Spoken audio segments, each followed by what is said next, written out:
Seguimos acá en Panorama Político de Noticiero Guatevisión. Hablábamos sobre esta reforma tributaria planteada por Jimmy Morales, el presidente de la República, y Carolina lanzaba una pregunta muy interesante y por supuesto que es algo que los guatemaltecos quieren saber.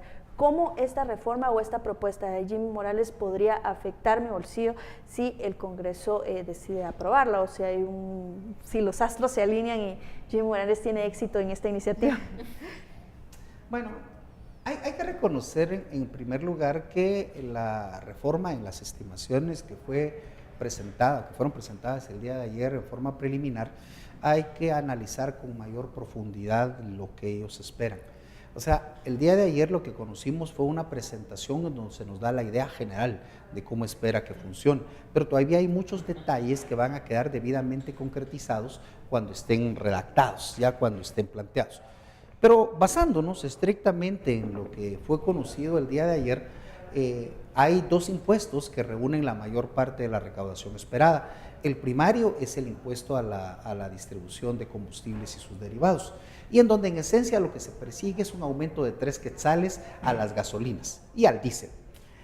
Sobre las gasolinas, es un impuesto que se ha aumentado en la mayor parte de países de América con el propósito de darle ingresos al gobierno en este momento en donde los precios internacionales del petróleo están bajos. Eso quiere decir que básicamente lo que estamos siguiendo es un patrón que los demás países de América han mostrado. Lo que nos preocupa sustantivamente es la idea de incrementar el impuesto al diésel. ¿Por qué? Porque el aumentar el impuesto al diésel tiene un impacto directo sobre el transporte público y sobre el transporte de mercancías. Eso quiere decir que si bien es cierto, en apariencia solo le estaría afectando a aquella persona que tiene vehículo y que tendría que erogar un poco más de plata para pagar la gasolina que adquiere, colateralmente también se van a dar aumentos al resto de productos que son transportados, ¿verdad? Y claro, el problema está en de que, si nos recordamos, de acuerdo a la práctica guatemalteca, y porque no hay una ley de competencia debidamente aprobada, todos los empresarios establecen los impuestos, los precios que ellos consideran oportunos. Entonces, ¿qué nos garantiza? Que los precios de los productos no van a crecer más que proporcionalmente al aumento de ese Ahora, yo tengo una duda en este sentido, porque, por ejemplo, bueno, vemos que Jimmy Morales ha utilizado como bandera de esta propuesta de reforma tributaria el hecho de que estos destinos van a ser utilizados principalmente en salud, en educación y en seguridad y justicia. Entonces, bueno, digamos, de ser así, el destino está bien, pero la forma en que se va a hacer, siempre queda la duda de si va a ser la clase media la que va a tener las repercusiones de esta reforma tributaria o si va a ser la clase empresaria que digamos al final es la que también se está fuertemente oponiendo a esta reforma tributaria. ¿Quién es quien más percibe esta reforma? Aquí tenemos un problema con el antecedente de la pregunta.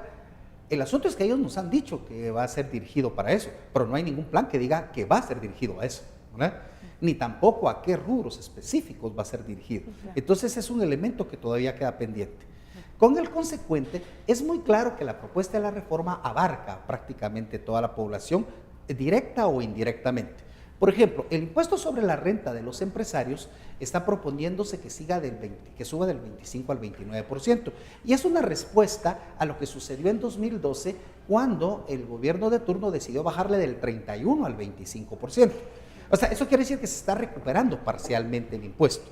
Debemos reconocer que los empresarios durante este periodo, se puede observar en las estadísticas que tiene la SAT, eso no es ninguna cosa que no se puede identificar, se han perdido cerca de 4.500 millones de quetzales en estos últimos 3 años como consecuencia de esa reducción del 31 al 25%.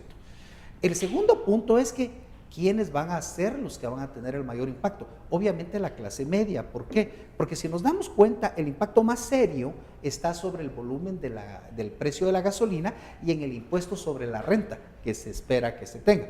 Pero también la clase popular, porque si no se evita el impuesto al diésel, los precios de los productos también van a subir. Entonces terminan pagando colateralmente parte de la reforma tributaria a las personas más pobres del país. Vamos a ver una canasta básica más alta, vamos a ver productos... Es normal. O sea, el asunto está en de que en Guatemala no existe control de precios, ¿verdad? Y como no existe control de precios, es fácilmente observable que sube un impuesto y el empresario transforma ese impuesto en un aumento de precios más que proporcional. Y un ejemplo muy claro de eso, y es otro de los impuestos que está previsto, es el impuesto a la distribución de cemento. Si ustedes se recuerdan, hace un par de años, hace año y fracción, cuando se incrementó el impuesto a la distribución de cemento de unos 55 antes de ser declarado inconstitucional, el precio del cemento aumentó en el mercado 5 quetzales, ¿sí? Más que proporcionalmente al aumento del impuesto. Pero después de que se declaró inconstitucional el impuesto, el precio del cemento no bajó, ¿verdad? ¿Qué nos dice que va a evitarse que aumente el precio del cemento nuevamente? Bueno, yo me pregunto como ciudadana regular, porque era más que todos los comentarios que teníamos de los guatemaltecos ayer, sobre todo en redes sociales, ¿por qué no subirle impuestos a otro tipo de actividades? Por ejemplo, a las empresas que contaminan o, por ejemplo, a las que importan y exportan armas, ese tipo de cosas. ¿Por qué ver en este lado y no en esas otras áreas que están ahí? Esta es una pregunta muy interesante. En primer lugar, debemos reconocer, y es una premisa muy importante, que el Estado de Guatemala no es suficiente. ¿Qué es eso de suficiencia del Estado? Se dice que un Estado es suficiente cuando está satisfaciendo las necesidades de la población y cuando los recursos que obtiene son suficientes para cubrir el gasto necesario para cubrir esas necesidades. Entonces es obvio que el Estado no es suficiente. Entonces, como ICEFI siempre vamos a estar de acuerdo que el Estado se fortalezca, que tenga más recursos, pero debe hacerse en forma ordenada, basándose en el principio de capacidad de pago, o sea, que el que más tenga, el que más ingresos tenga, más pague. Y por esa razón es que nos preocupa de que en primer lugar esta propuesta de reforma no esté incorporando en el sentido estricto o esté forzándose a que incorporen muchos sectores que hasta la fecha no están incorporados. O sea, aun cuando se pretende colateralmente una reforma de la SAT, una reestructuración de la SAT, la cual consideramos que está empezando a darse, todavía hay sectores grandes del país, el sector transporte. Yo no creo que ninguno de los usuarios del transporte le den factura cuando sube a una unidad de transporte. Los ganaderos, gran parte del sector informal no es sector informal pequeño en el sentido estricto, sino son cadenas de empresas que han sido formadas con el expreso propósito de evitar el pago de impuestos. Entonces, eso no se está evitando.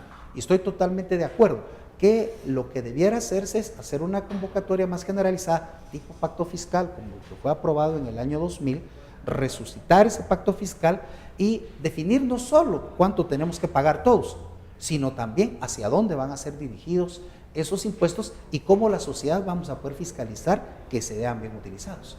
Bueno, ya estamos por terminar este segundo bloque, el tiempo se ha pasado como agua, como no, con estas explicaciones tan profundas y tan claras de nuestro analista invitado del ICEFI, Abelardo Medina. Así que usted, por favor, continúe en sintonía de Guatevisión, espérenos en el tercer bloque de Panorama Político.